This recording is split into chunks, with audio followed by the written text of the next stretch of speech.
Hello there and welcome back, my fellow awakening mammals. On our channel we provide a safe space for open discourse.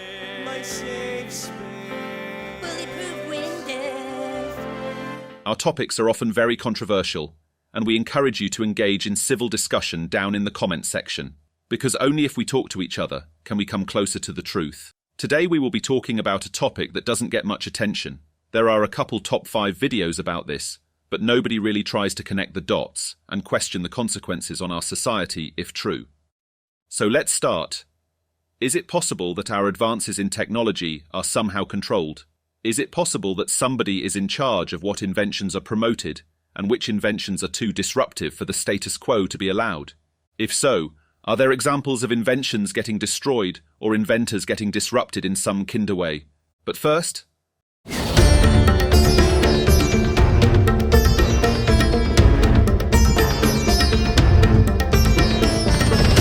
this is the Baghdad battery, believed to have been made around 0 AD. It is a very simple battery, but a battery nonetheless, which is really impressive considering it is probably 2,000 years old. Now, where am I going with this? Well, essentially it is the same technology Elon uses today with his Cybertruck. Yeah, I know it looks different than a regular battery we can purchase today from Walmart, but at its core, it is still only a battery. This is a Boeing 747, also known as a jumbo jet. Its first flight was in 1968, and we still use the same plane over 50 years later. Doesn't seem like we are making much progress in airplanes the last couple of decades, huh? This is a phone from 1950, and this is a phone from today. Today's phones look and operate drastically differently than the 1950 phone. Today's phones fit in our pockets, they are connected to the internet, and chances are you are watching this video on a phone. This thought would be inconceivable just a lifetime ago. If you had a time machine and went back to the 1950s, could you explain to your great-grandmother how to upload a TikTok? This is Pong, an arcade game from 1972, often recognized as the very first video game. This is Skyrim, a game that came out in 2011, almost 50 years later. I used to be an adventurer like you. Then I took an arrow in the knee. Again, could you explain to the same great-grandmother why you have all those Fortnite skins? Do you see where I'm trying to go with this? It seems like there is inconceivable progress made in certain areas and almost none in others. The question arises, is somebody actively directing progress, or is it just coincidences, and progress simply follows the money? If there is no money to be made, there will be no progress made. Well, I would be inclined to believe that, if it weren't for countless inventors killed or bankrupted for simply inventing the wrong inventions. What? You don't believe me? Here are a couple inventors who came up with something and then mysteriously fell ill or got financially ruined because they disrupted already established industries. First, we have Mr. Stanley Meyer, an inventor who allegedly invented a car powered on water. So now, all of a sudden, all these, ExxonMobil people and so on, wait a minute. All our huge profits, you're taking our gas away and you're replacing it with water? No, we can't have that. What are you going to do with all our supporting stockholders? What are you going to do with all the people that are investors, What are you going to do with all the people that are basically your employees? You can't stop us. You have something totally different. Simple thing is water? And you're going to put us out of business? Something's wrong here. That can't be. A car powered on water? That will for sure disrupt a lot of different industries. Well, lucky for the oil and car industry, Meyer died suddenly in 1998. Meyer's brother reported that he was speaking with foreign investors when he suddenly left the restaurant he was in, shouting, "They poisoned me." Not convinced yet? Then let's talk about the greatest inventor of all time. No, not Edison. We are talking about Nikola Tesla. So Tesla was building a tower that, according to him, can transmit energy wireless. But his investor, JP Morgan, wasn't a fan of him doing that, because that would disrupt Morgan's businesses. But Morgan didn't just pull the funding, he blocked other investors. And the reason he blocked Tesla, I think, is because he was partly afraid that maybe Tesla was right. Maybe you could send electrical power without wires. And Morgan had rubber plantations, you have the rubber around the wires. He had copper mines, he had lumber yards. He wanted telephone poles, he wanted wires, he wanted to sell copper, he wanted to sell rubber.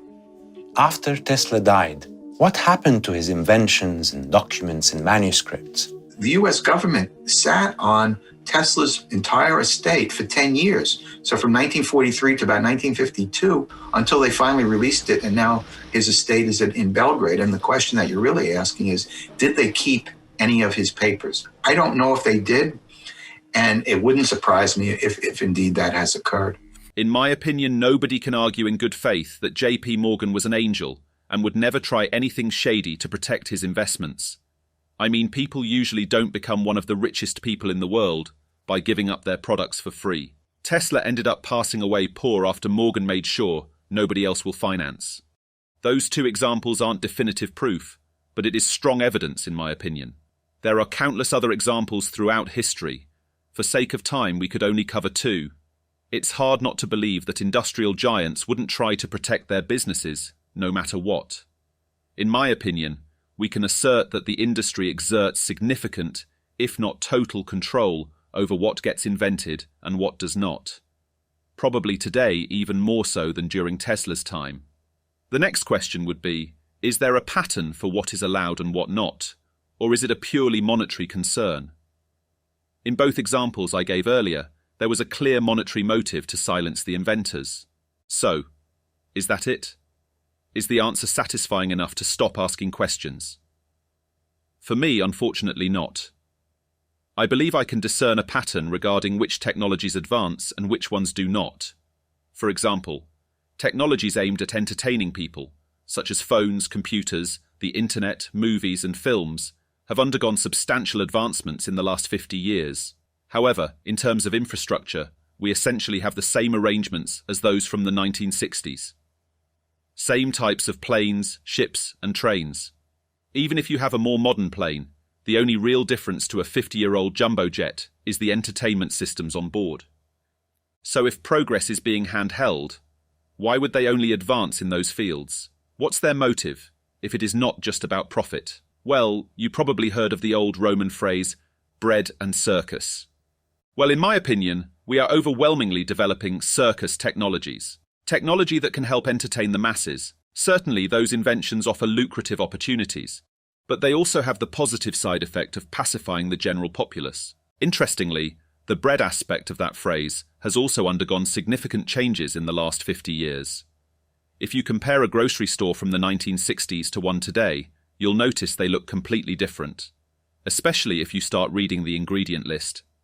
If you look at old pictures, it seems everybody is slim and healthy, maybe except for all that cigarette smoke. It appears that our food was just fine in the 50s. I wonder why there was a need to develop new processed food.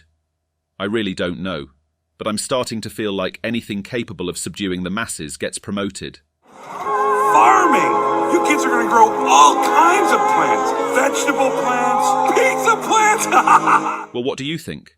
Are our conspiratorial minds just connecting dots where there aren't any? Or do you believe there might be some truth to our notion? And if so, I'd be interested in hearing who you think is behind all of this. As we said in the beginning of this video, we want our channel to be an open platform for discourse. If you tell me why and where I'm wrong, we will address your comment in future videos. Awakening Apes won't be just a one-way road. Thank you all for watching, and as always, please subscribe for more spicy topics.